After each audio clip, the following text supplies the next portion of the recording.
quiero comenzar con una nueva serie, la cual hemos titulado Salmos. Y muchos de nosotros sabemos que Salmos es un libro que se escribió en la palabra. Es un libro que tiene una literatura poética. Se escribe en canción, se escribe en himnos. De hecho, se conocen los salmos como los himnos de Israel. El pueblo, a través de estos salmos, cada vez que ellos iban al pueblo a adorar, ellos cantaban salmos, como los que usted ve en las escrituras. Los salmos se dividen en 5 libros principales y cada libro, ¿verdad?, se une en una colección. Así que cuando estudiamos los salmos y cuando leemos los salmos, debemos leerlo como una colección de libros, los cuales componen un gran himnario. Y me gusta esto de salmos, y yo quiero antes de comenzar decirles por qué he decidido hacer una serie de salmos. Resulta que hace 2 meses atrás la iglesia ha pasado por unas transiciones muy fuertes y en el caso mío y de mi esposa sufrimos algunas pérdidas. Y dentro del sufrimiento de estas pérdidas, ¿no? Uno se pregunta qué hizo mal. Uno se pregunta qué de pronto pude mejorar. Y es bueno uno hacer reflexiones porque es tan importante uno reflexionar en la vida. A veces cuando ocurren errores graves, uno tiene que preguntarse si esos errores que ocurrieron, yo fui parte de esos errores. Así que yo, intrigado en la idea de saber, ¿verdad?, todo esto y en reflexión, es que viene a mí a la mente y a la memoria los salmos. Entonces me puse a pensar que no he sido el único que ha tenido que vivir momentos difíciles y momentos duros. ¿Alguien se identifica conmigo? No he sido el único que ha tenido que vivir momentos que uno dijera, quisiera darle skip a esto en mi vida, porque son errores muy graves. Y por eso es que hemos decidido preparar en este mes de mayo una serie titulada Salmos. Así que mi recomendación es que se conecte con nosotros durante esta serie de Salmos para que pueda aprovechar todas las ventanas posibles. Hablando de ventana, los salmos se conceptúan como las ventanas de los creyentes. Y estas ventanas al corazón de los creyentes se hace a través de las experiencias que surgen al caminar con Cristo. Cuando nosotros caminamos con el Señor, surgen experiencias de nuestras vidas. Y estas ventanas posiblemente las podemos ver como sentimientos que nosotros tenemos dentro de lo muy profundo y arraigado de nuestro corazón. Tenemos peticiones que tenemos y plegarias y ruegos al Señor. Algunas son a través de las emociones, quizás nos enojamos, quizás estamos muy felices, muy contentos. Otras son a través de lamentos, cuando estamos pasando duelo en nuestras vidas. Queremos hacer un lamento y eso puede ser un salmo. Otras son oraciones que elevamos al cielo diciéndole, Señor, tú eres mi sustento. Otras son himnos en momentos que queremos orar, queremos una buena alabanza, así que se pueden ver como himnos. Algunas son de acción de gracias, otras son de sabiduría. Muchas de las que vamos a ver en los salmos son poéticas o son poesía. Y me gusta porque la poesía incluye una reflexión profunda de un asunto en particular. Y poéticamente hablando, lo podemos ver en los salmos. Y por último, lo que son las alabanzas. Las alabanzas del pueblo de Israel y las alabanzas de la iglesia hoy en día. Ahora, quiero comenzar con esta pregunta. ¿Alguna vez has cometido algún error grave del cual te arrepientas? Escucha bien, una y otra vez. No estoy hablando de cometer un error. ¿Ves? No estoy diciendo, ¿alguna vez has cometido un error? Porque todos hemos cometido un error en la vida. Y de hecho, no uno, muchos errores. Pero yo no me estoy enfocando hoy en el error. Estoy diciendo un error grave. Y cuando digo la palabra grave es un error que puede ser que te dañó a ti o puede ser que dañó a terceros.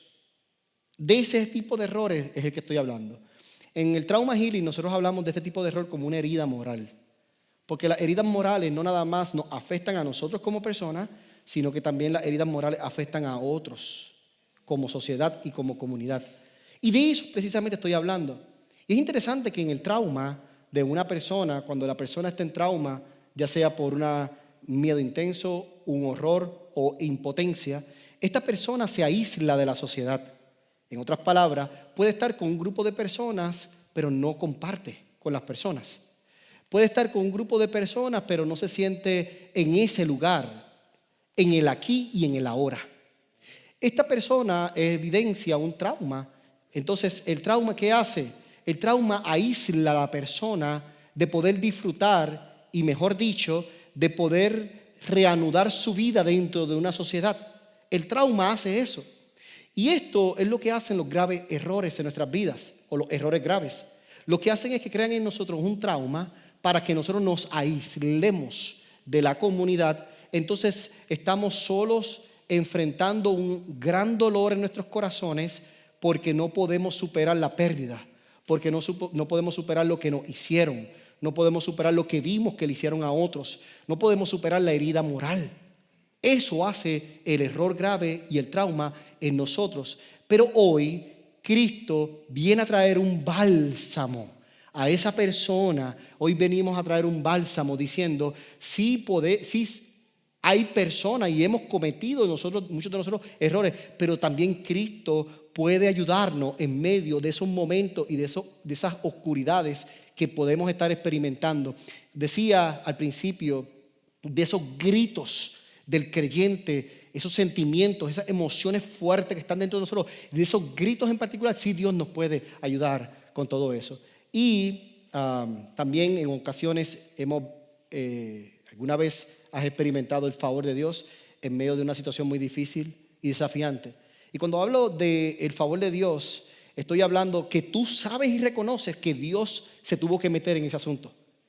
Que no fue tu habilidad, ¿vieron? ¿Ves? Porque nosotros somos unos expertos diciendo, esto fue por mí. ¿Ves?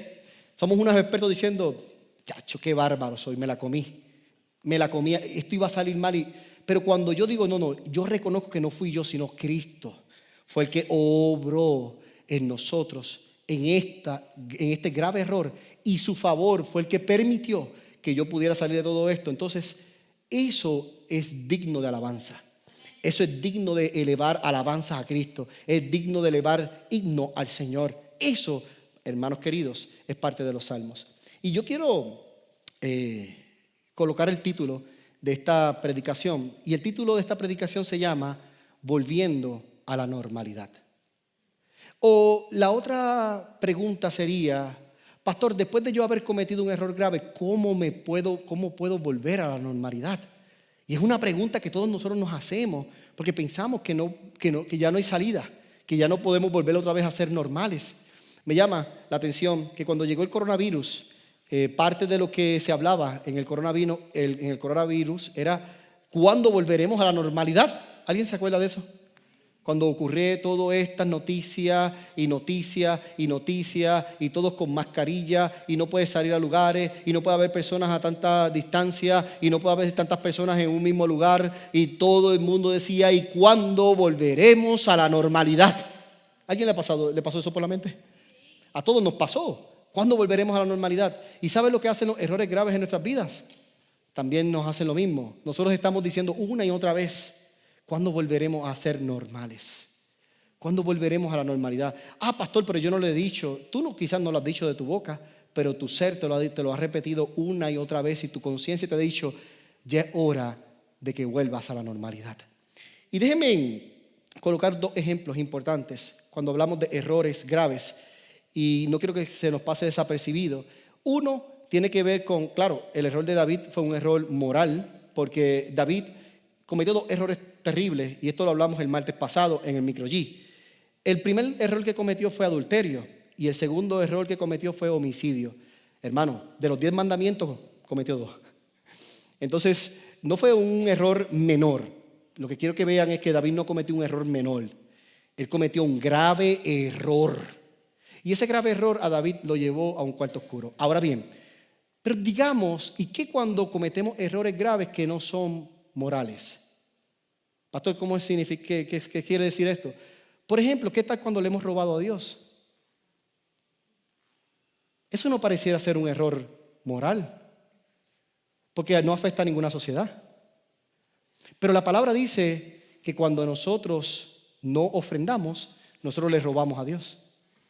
Entonces, cuando yo no ofrendo y cuando yo no coloco una ofrenda al Señor y yo no sacrifico para Dios, yo entonces, en otras palabras, le estoy robando a Dios. Y aquí hay personas que dicen, no, pastor, es que yo no ofrendo, porque fíjense, la ofrenda, yo no sé qué hacen con la ofrenda. Déjeme decirle algo. Dios estableció la iglesia y Dios estableció un orden. Así como existe el orden gubernamental, donde existe una persona que es la que está a cargo y existen leyes, Dios también estableció leyes dentro de su orden como iglesia. Entonces, si yo no ofrendo, yo estoy violentando una ley. Lo que pasa es que en la ofrenda no me meten preso. Pero si yo violento la ley del IRS, sí, hermano, usted está en serios problemas. Al punto en que te pueden hasta congelar tu cheque. ¿Cuándo hemos pensado que Dios nos vaya a congelar nuestro cheque? Pues déjeme decirle que sí, Dios lo congela. Porque muchos de los que tienen problemas en robar a Dios cuando no ofrendan, el cheque se te congela porque empiezan a sucederte cosas una y otra y otra y otra, donde ahora el dinero se te va. No me alce la mano, por favor, pero alguien de los que está aquí siente que el cheque llega y hay como un hoyo negro que se va todo. Como que, pastores, yo llego al 15 y de momento se va todo. De momento el carro se entera que tiene que dañarse. De momento el bill llega. De momento pasa esto. ¿Vieron que se congeló el cheque? Ahora, cuando dice la palabra, si yo honro a Dios con mis bienes, entonces el cheque no se congela. Entonces, cuando hablamos de errores terribles o fuertes errores, debemos pensar en eso. Hay otros que dicen, no, pastor, es que yo no ofrendo porque yo le sirvo a Dios y mi servicio es mi ofrenda a Dios. Es interesante que estaba hablando con Guadalupe hace poquito tiempo atrás, hablando de los levitas en oculto y que Dios nos está llamando a cuentas. Y que Dios nos está diciendo, ponte a cuentas conmigo. Entonces, dicho eso, eso es parte de volver a la normalidad. Ahora bien, veamos dentro de un contexto de 2 de Samuel, capítulo 12, versículo 13. David dijo, he pecado contra el Señor, reconoció David ante Natán. El Señor ha perdonado ya tu pecado y no morirás, contestó Natán. Esto sí es un diálogo muy importante en la Biblia, porque se acerca Natán, un profeta de Dios enviado por Dios para ir donde David. Ojo, me llama la atención que fue un año después de él cometer el error grave o el pecado grave. ¿Cómo lo sabemos? Porque el niño, producto del adulterio, nació. Así que si usted saca su calculadora, calcule el día que, tú sabes, el día que hizo el FAU, hasta el día que el niño nace, pues entonces estamos hablando de que son aproximadamente 9 meses. Pues podemos decir que pudo llegar hasta un año. No sabemos exactamente en qué momento Dios le dice a Natán, ve donde David. Así que digamos un año, aproximadamente un año. Así que durante un año David no nos dice la palabra que se haya arrepentido. Por lo menos no nos lo dice la palabra. Que antes del año él se haya arrepentido. Pastor, ¿cómo eso es así? Sí, porque después de que el esposo con la cual él cometió adulterio muere, ¿verdad? Por producto de una estrategia de David muy exitosa, y voy a usar la palabra exitosa, muy exitosa. Después de pasar esto, entonces él dice, bueno, pues bendito, la muchacha está en duelo, estuvo en duelo, terminó de duelo. Después David la toma como esposa, imagínese usted. Dice, bendito mi amor, ven por aquí. Está ahí en el embarazo todo ese año completo. Y David, ¿qué dijo en su mente? Me la comí. Me la comí, o sea, esto es bárbaro. Ya aquí no ha pasado nada. Ya Dios está conmigo. Dios es mi retaguardia. Dios es mi consuelo en este momento. No pasó nada. Oh, sí, de verdad, pasó un año. Y David estaba tranquilo, disfrutando todo su buen plan, hasta que se le olvidó que a Dios no se le olvidan las cosas. Y aquí me enseña algo. Yo pude haber cometido un error este día y quizás no pasó nada. Ojo, porque no haya pasado nada aquí, no significa que le desagrado a Dios. Significa que estás todavía, como decían en mi país, con el vuelo de la bicicleta. ¿Usted sabe lo que es el vuelo de la bicicleta? Cuando tú tenías la bicicleta que le dabas y le dabas, a veces la bicicleta, la cadena se le salía. Cuando eran bicicletas, usted sabe, hermano, no las de ahora, que las de ahora hasta con un botoncito usted le da y van electrónicas. No, pero las de antes, las que había que petalear ahí, y las que había que darle a la manigueta ahí, pues esa bicicleta tú le dabas y le dabas, y hermano, eso iba en un viaje, hasta que de momento, si ya con el uso, la cadena se le daba moho, o se trancaba, de momento hacía ¡ping! Y se salía la cadena. ¿Y qué te quedaba? Te quedaba el viaje. ¿Pastor, qué significa el viaje? Que estás todavía corriendo la bicicleta, pero ya dejaste de pedalear hasta que llegue un punto en que se te para la bicicleta. Hay errores que yo cometo aquí y que pareciera que todo estuvo bien. Solo lo que está ocurriendo es el efecto del viaje.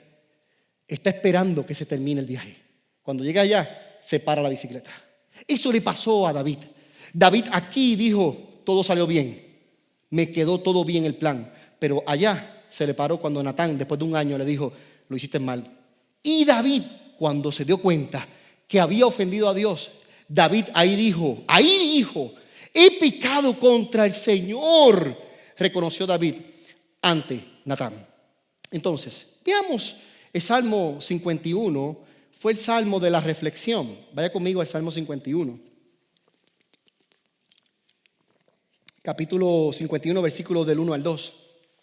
Y hoy me propongo darle solamente un pequeño bosquejo de este Salmo.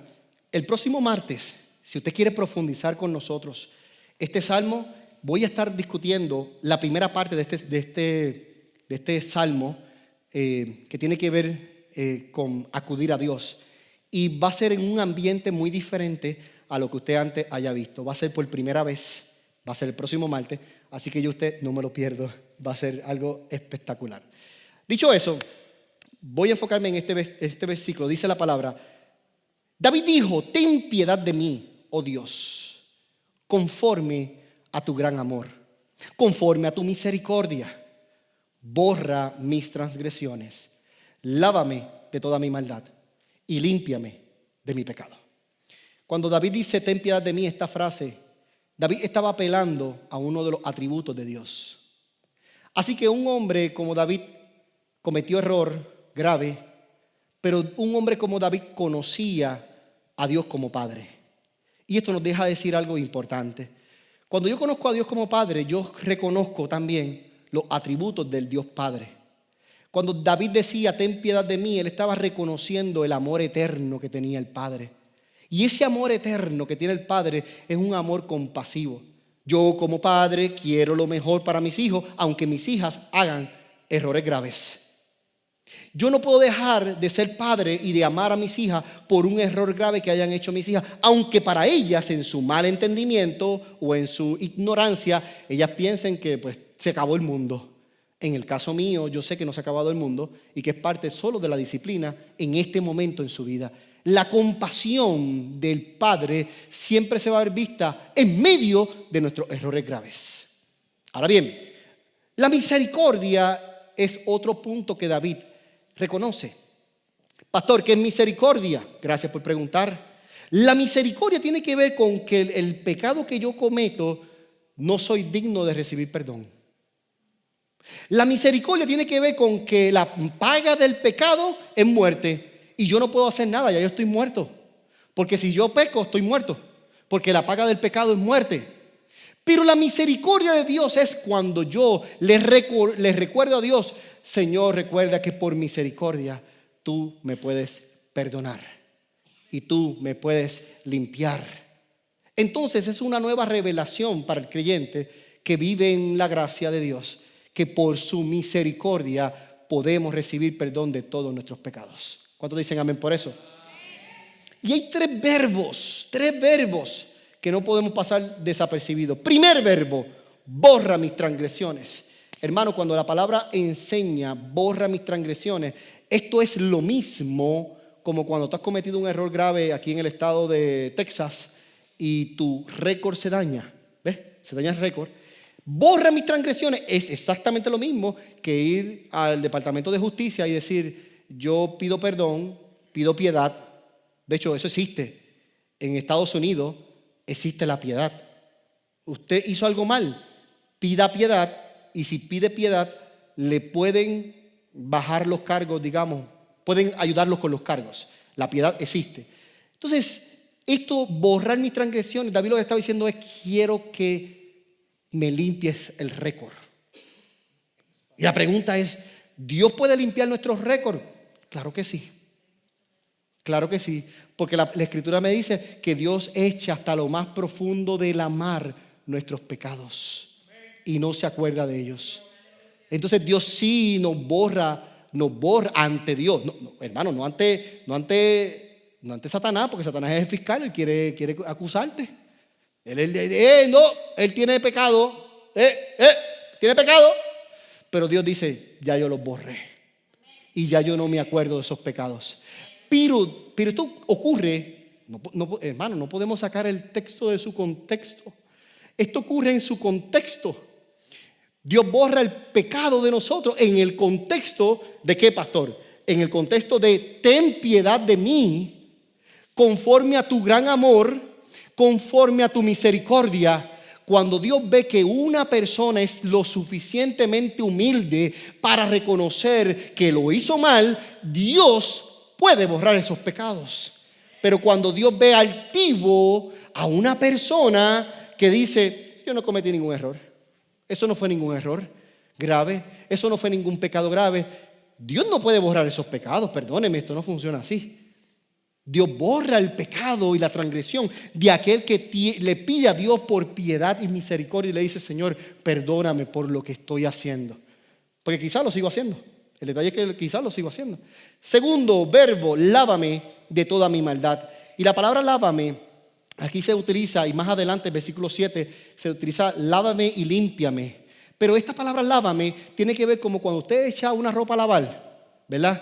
Que hay sucios que salen con un poquito de detergente, ¿verdad? Un poquito.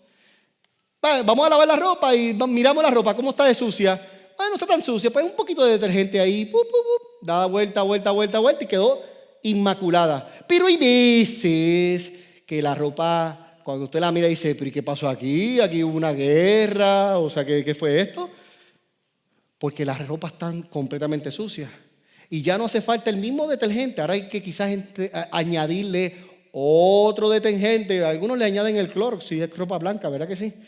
Le añaden el cloro, el bleach, y le añaden otro detergente para limpiarla. Hay veces que nuestra transgresión y nuestro pecado, pues quizás se limpia con un poco de detergente, pero hay veces, hermano, que Dios tiene que meter la mano de verdad. ¿Alguien está conmigo? Amén. Hay veces que Dios tiene que decirle: tráigame detergente aquí. Aquí tráigame bleach, tráigame detergente más fuerte, porque hay que limpiar esta ropa. David estaba diciendo: limpia mis ropas. Y segundo, David estaba diciendo: limpia mi pecado. Y ese limpia mi pecado, límpiame de mi pecado, tiene que ver con él quería honestamente ser limpio. Y déjenme dar un anuncio aquí importante. David sí cometió un error grave. David sí pasó un año pensando que no iba a pasar nada, que todo iba a estar bien. David sí recibió a Natán en su casa. David sí escuchó que Dios había dicho que había pecado contra él. Y también debo decir que David también sí se arrepintió genuinamente. Sí se arrepintió genuinamente. Y esto es muy importante hoy saberlo en lugar de él, porque esto nos va a liberar. Si hemos cometido un error grave y si decimos: Señor, sí me quiero arrepentir genuinamente, Dios te puede volver a limpiar las ropas que se ensuciaron y puede borrar tus pecados de hoy y para siempre. Dios sí lo puede hacer. Dios sí lo puede hacer. Y veamos 3 maneras como David lo hizo. Pero antes de eso, esta imagen me encanta. Miren esto. David se acerca frente a frente a Dios. Y no podía encontrar una imagen mejor que esta. Porque cuando hicimos algo mal y nuestro papá nos dice y nuestra mamá nos dice: mírame a los ojos. ¿Ah? Y el nene está ahí: ¿lo hiciste? Y cuando usted ve que empieza a mirar el ojito para arriba y él está buscando una excusa. ¿Oyeron? ¿Verdad que sí? ¿A quién le ha pasado? mírame a los ojos. Y lo segundo que le preguntamos es, ¿qué hiciste? ¿Qué hiciste?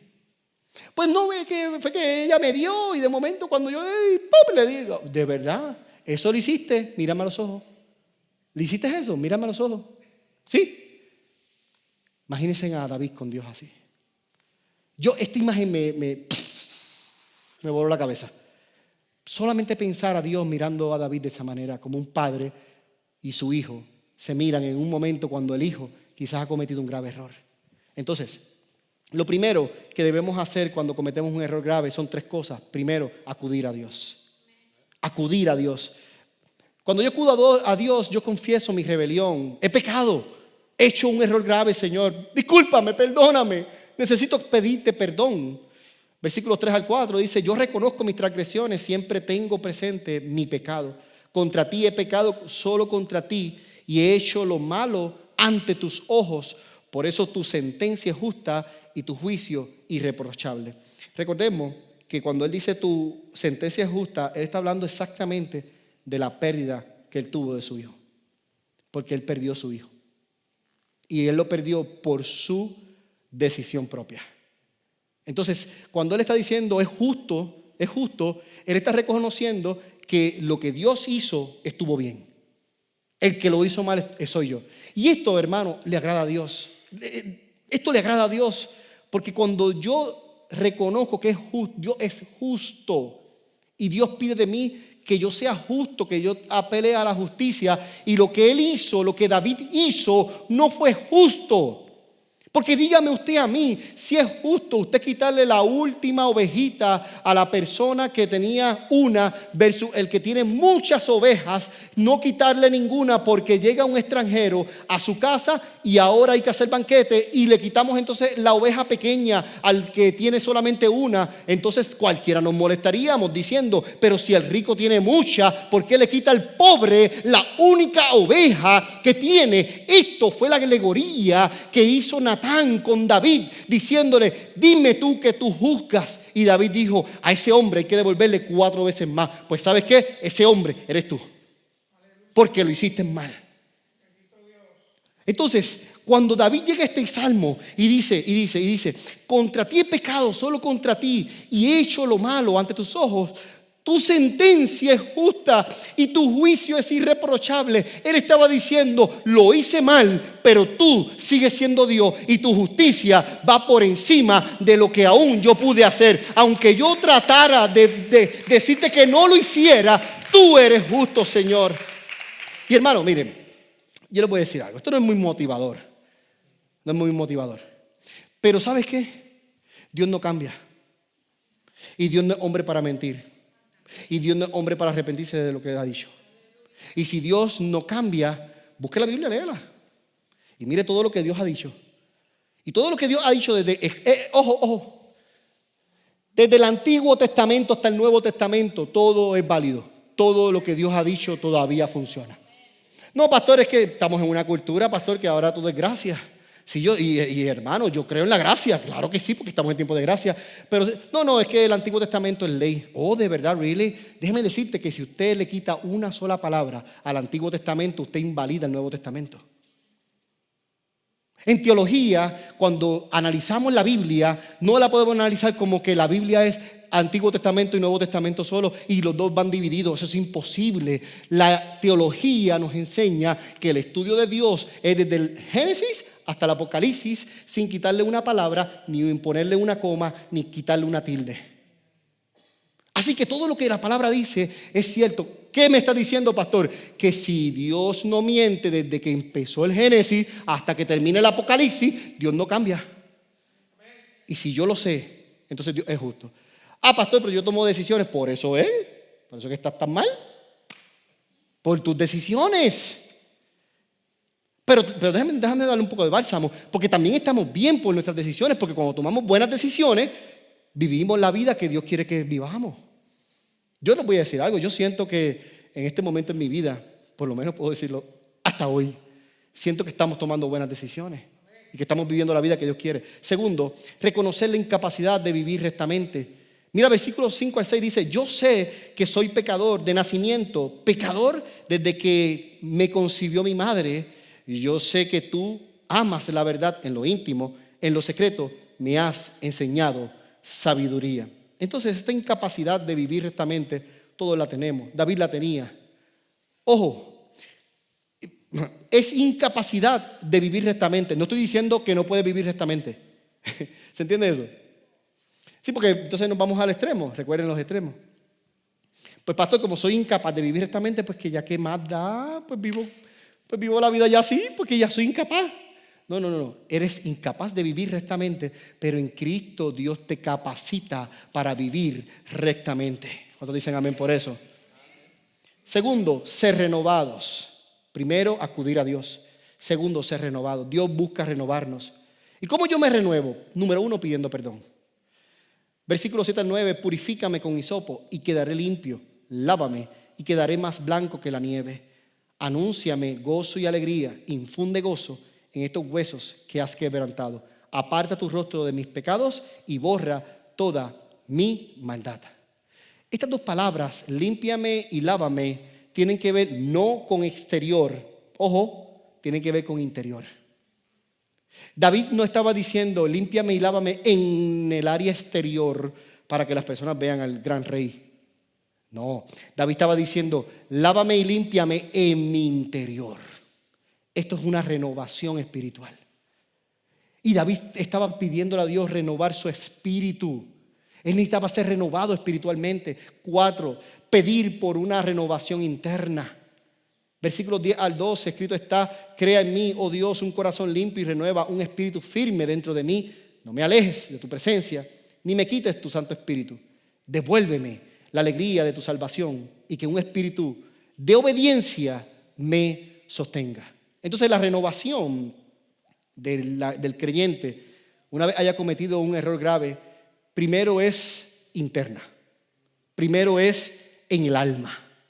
Primero es en la parte más profunda del ser de esa persona. Pastor, yo quiero cambiar y que la gente vea mi cambio. Primero asegúrate de cambiar por dentro. Y cuando hayas cambiado por dentro, todo el mundo va a ver tu cambio exterior. Entonces, esto me recuerda a aquellos que les gustan los carros. Miren, a veces vemos un carro y lo vemos mohoso, ¿verdad?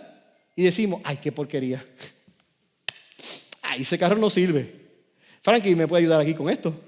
Miramos ese carro mohoso y todos lo miramos y decimos, muchachos, yo no doy ni $10 por ese carro. Pero cuando Frankie llega y lo mira, Frankie dice, espérate, este carro vale dinero. Frankie, este carro vale dinero porque fíjate, si yo le doy una lijita, le pongo unas gomitas, le pongo aquí, le pongo allá, pam, pum, y lo vendo, le puedo sacar X cantidad. Una persona que sabe el valor de algo, entonces lo compra, no importa en la condición en que lo encontró. Porque Cristo te encontró mohoso. Porque Cristo te encontró sin goma. Cristo te encontró sin luces, sin cristales. Por dentro, ni te cuento. Es baratado por dentro o es baratada por dentro. Pero cuando Cristo te miró, Cristo dijo, aquí sí que hay valor. De aquí yo puedo hacer algo nuevo en lo cual todos pueden disfrutarlo, tan solo mirarlo. Mi amor, si has vivido un momento tan difícil en tu vida que te sientes como el carro roto y mohoso, Cristo te está diciendo hoy, yo puedo hacer una renovación en la cual todos van a poder ver y disfrutar la nueva criatura en Cristo que voy a hacer.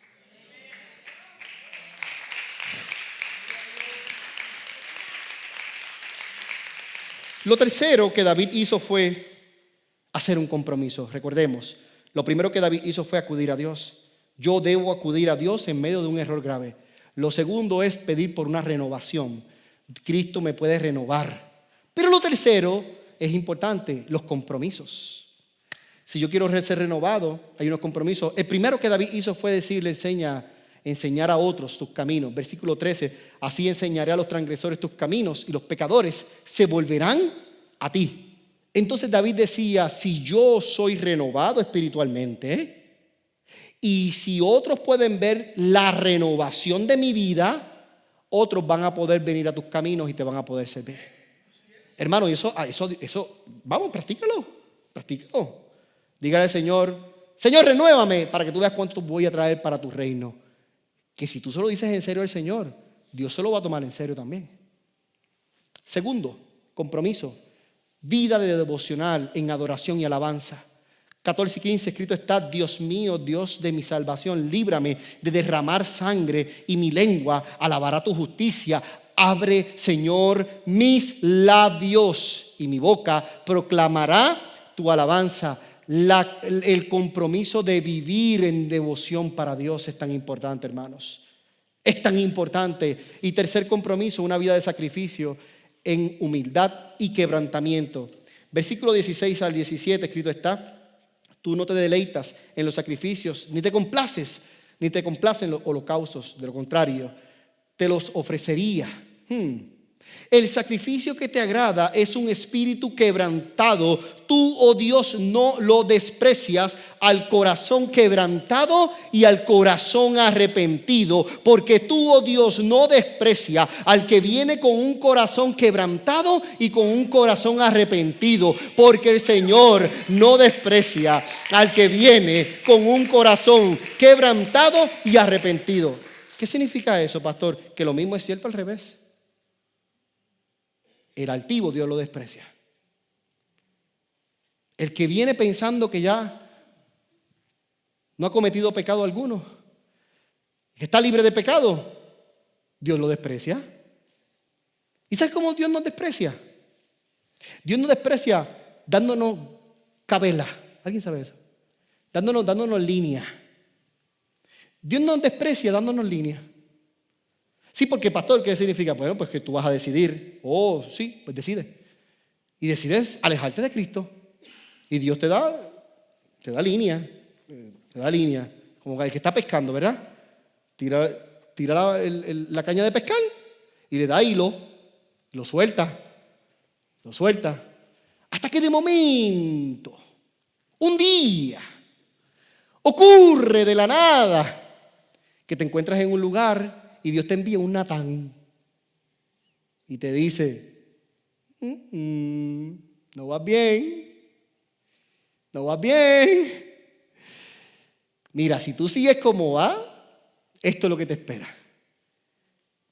¿Y sabes qué pasa? Que cuando nosotros empezamos a evadir los Natanes de nuestra vida, Dios te envía después un Moisés, después te envía un Elías, después te envía un Eliseo, después te envía una Débora, después te envía... Sí, Dios te va, durante la vida, hermano, Dios te va a seguir enviando gente que te van a decir: vas por mal camino. Hasta que al final, vuelvo y les digo, Dios es un Padre amoroso. Nosotros no podemos predicar un evangelio de juicio, de que Dios te quiere matar. Dios no te quiere matar. Dios no quiere que mueras. Hay una grande diferencia entre Dios te quiere matar a una diferencia en que Dios no quiere que te mueras. ¿Se entiende eso? Entonces, cuando ya Dios dice: espérate, te envié todas estas opciones y no las entendiste, entonces Dios se te revela a ti mismo. Un día te envía un sueño. Un día te habla a través de una canción. Un día te quebranta y tu corazón empieza a ser quebrantado y te empiezas a contritar y tu corazón comienza a caer. Y ese decaimiento es importante, es bueno, porque te empiezas a sentir mal, te empiezas a sentir sucia, te empiezas a sentir sucio, empiezas a darte cuenta que lo que estás haciendo no es. Y que tu excusa en tu razón y en tu mente, tú le dices una y otra vez: sí es, porque fíjate, este me dijo tal cosa, este otro me dijo otra tal cosa, aquel hace lo mismo que hago yo, aquel otro hace lo mismo que hago yo. Pero cuando Cristo se te revela y Cristo te comienza a decir: lo estás haciendo mal, el corazón se te quebranta, la humildad te comienza a florecer y tú comienzas a tener una conversación ya no con terceros, sino tú con Dios.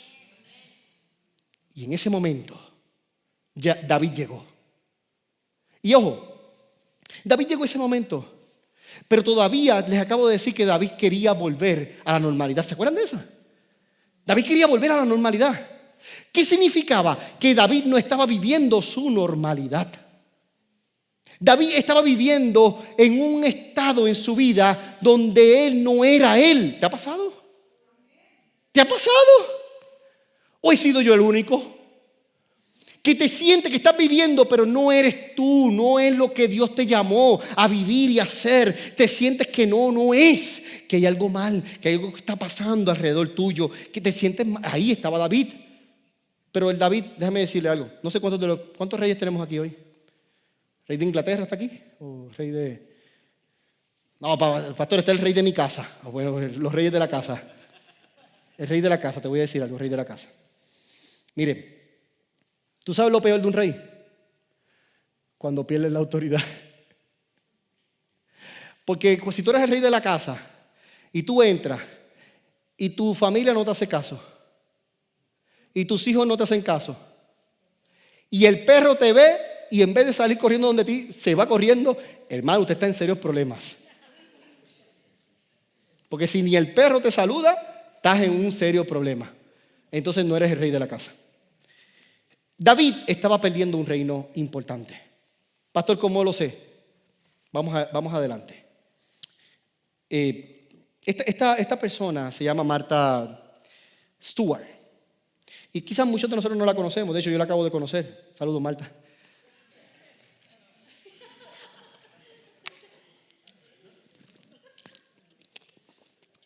Si hoy la conoce, salúdela. Dígale, mucho gusto, mi nombre es Javier. Martha Stewart es una empresaria en el área de estilo de vida y de cocina. Y pastor, ¿por qué usted traía a Martha Stewart hoy aquí al lugar de él? Miren esto. En el 2004 fue condenada por delito financiero de venta de acciones fraudulentas en el área de la biotecnología. Esta mujer cometió un grave error. Y en el grave error que ella cometió estaba su imagen envuelta. Esta mujer fue condenada. Y esta mujer cumplió su condena. Cuando sale de cumplir su condena, ¿qué hace? Pensamos que ella se derrumbó. Pensamos que no puede volver otra vez a levantarse. Esta mujer hizo algo diferente. Dijo, ahora voy a reconstruir nuevamente mi imagen para que otros vean que yo realmente cambié. Así que reconstruyó su imagen y hoy es dueña de una fortuna como empresaria estadounidense. Así que a partir de hoy usted va a googlear a Martha Stewart para conocer mejor su historia. Entonces, el testimonio moral de una persona es lo que estaba en juego en la vida de David. Era el testimonio de él moralmente como rey. Versículo 18 al 19 escrito está: en tu buena voluntad haz que prospere Sión, levanta los muros de Jerusalén, entonces te agradarán los sacrificios de justicia, los holocaustos de todo lo quemado, y sobre tu altar se ofrecerán novillos. Ojo, esto me encantó, este letrerito. ¿Qué les parece? En todas las clases sociales, el ejemplo es la mejor forma de autoridad, la cual David estaba perdiendo. David estaba perdiendo la autoridad moral ante las personas. Y miren, ¿usted sabe lo que a un adorador más le cuesta? Vamos, ¿alguien quiere saberlo? Vamos, ¿alguien quiere saberlo? Pues si no me lo reservo. ¿Alguien quiere saber lo que a un adorador más le cuesta?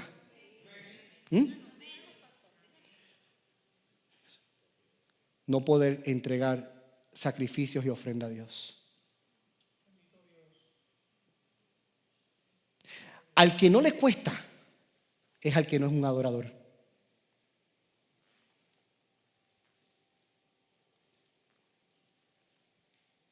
Si tu sacrificio no te cuesta, es que todavía no eres un adorador. Porque cuando somos adoradores,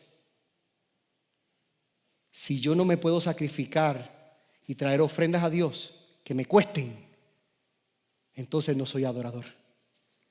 ¿Se acuerdan la conversación de Jesús con la mujer samaritana? Dios busca adoradores que le adoren en espíritu y en verdad. Y estamos ante una cultura donde escasean los adoradores, donde no se consiguen adoradores, donde son muy pocos los adoradores. Y Dios nos está llamando a ser adoradores. Pastor, ¿cómo yo vuelvo a la normalidad? Cuando te conviertas en un adorador de los que Dios está buscando. Estos adoran al Padre en espíritu y en verdad. Pero mientras eso no suceda, hermano, es difícil volver a la normalidad. Porque la pregunta es, ¿qué para ti es hoy normalidad? ¿Vivir como vives? Por favor, preguntémonos. Pastor, usted se sacó esto de la manga porque esto no encaja con la predicación. Vamos a ver cómo usted le encaja con la predicación lo que está diciendo, porque se la sacó de la manga. No, te voy a demostrar que no me la saqué de la manga. Te voy a demostrar que esto es un home run. Miren esto. Volvemos a leer el texto bíblico que acaba de leer. Dice, en tu buena voluntad. David conocía cuál era la buena voluntad de Dios. Haz que prospere Sión. Ojo, prosperidad es resultado de haber hecho algo.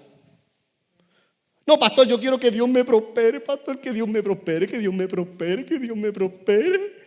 Pero no quiero hacer nada, pero que Dios me prospere. Está como el niño con la perreta. Yo quiero la pizza, yo quiero la pizza.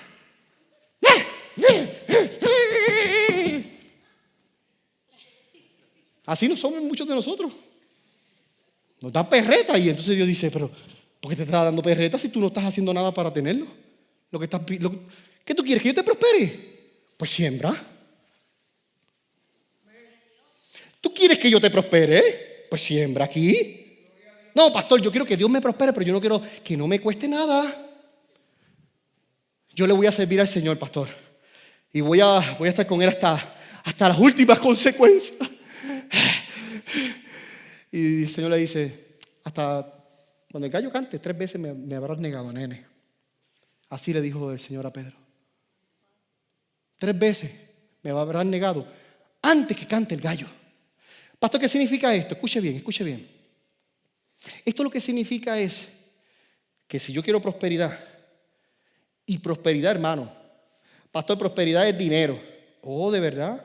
¿En qué Biblia? ¿En qué Biblia es eso? Sí, porque estamos en una época donde siembra, pacta y tienes una casa de $5 millones. O sea que prosperidad es dinero. No. Prosperidad es el bienestar en todas las áreas de mi vida. Prosperidad es yo tener paz conmigo mismo y con los otros. Prosperidad es yo vivir bien, de yo vivir bien en paz con las demás. Pastor, ¿prosperidad incluye economía? Sí, claro que incluye economía. Porque hermano, yo no sé usted, pero podemos escoger vivir en una casita o en una casita wow. ¿Cuál usted quisiera escoger? No, pastor, es que la guau me pierdo. No, con la I también te perdiste ya. Lo que pasa es que no tienes la guau para demostrar cuán perdido estás. Ojo. Hoy no se van a olvidar de la casa guau. Miren esto. Y termina diciendo, levanta los muros. ¿Usted sabe lo que significan los muros de Jerusalén? ¿Alguien sabe? Los muros de Jerusalén significa la protección de Jerusalén. ¿Usted sabe cuál fue la asignación de Nehemías? Reconstruir los muros de Jerusalén.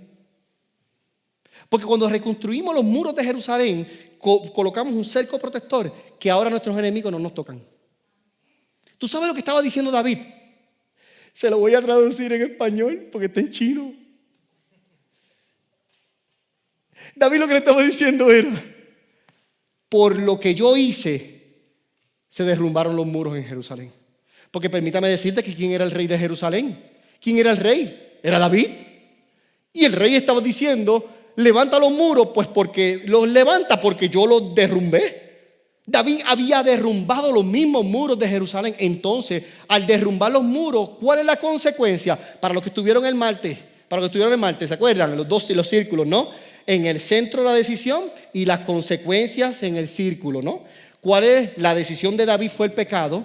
¿Y cuál es la consecuencia? Los muros se cayeron. La gente dejó de ofrendar. La gente dejó de sacrificar. Y para David, que era un adorador, dijo: por mi causa no se le presentarán ofrendas a mi Dios. No se le podrán presentar las ofrendas al Dios vivo. Señor, si me tienes que matar a mí, si tienes que eliminar mi vida para que esto no pase, que así sea. David estaba en serio en la reconstrucción de los muros. Y David estaba tomándolo en serio, hermanos. Ojo, era real. David se arrepintió realmente. Le dolió en su corazón. David es el grito del adorador que dice: qué mal lo hice, qué mal lo hice. Pequé contra ti, Señor, perdóname, perdóname. Ese era el grito de David. El grito de la persona, de la mujer y del hombre que dice: qué mal lo hice, qué mal lo hice, me arrepiento una y otra vez, una y otra vez, una y otra vez, lo hice mal, Jesús. Y cuando Jesús ve esa persona, ay, my Lord, cuando Jesús ve esa persona, cuando Jesús ve a esa persona y sus lágrimas que le bajan por las mejillas, cuando Jesús ve a esa persona que dice: perdóname, Señor, lo hice mal, Jesús se mete en la escena. Jesús se mete en la escena. Jesús, como el buen padre y el hijo pródigo, te abraza. Te limpia las mejillas. Te coloca anillo en tu dedo. Porque por causa tuya se levantó nuevamente el altar de ofrendas a Dios. Por tu causa ahora otros van a venir al Señor, porque tu testimonio va a ser alto y fuerte. ¿Alguien está aquí? Porque ahora a través de ti otros van a decir: yo le sirvo a Cristo porque yo también veo el testimonio de mi hermana, que también con todo lo que ha vivido, con todo lo que ha pasado, mira cómo se ha levantado y como Dios la levantó. Si Dios lo hizo con ella, lo va a hacer conmigo también. Por eso es tan importante reunirnos, la iglesia junta. Es tan importante unirnos como iglesia.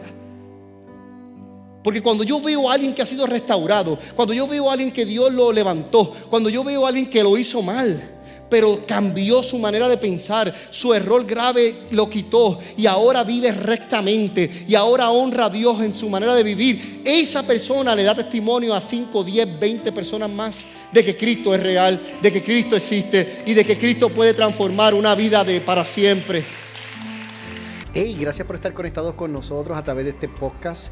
Te voy a pedir 2 favores. El primero es que nos dejes tu comentario y lo puedes hacer a través de info@lugardeél. De esa manera vamos a poder conectar contigo. Si hoy este mensaje ha sido de mucha bendición para tu vida, qué bueno. De eso se trata, esparcir la palabra del Señor y que todos podamos ser conectados con Jesús en todo lugar y en todo tiempo. Será hasta la próxima.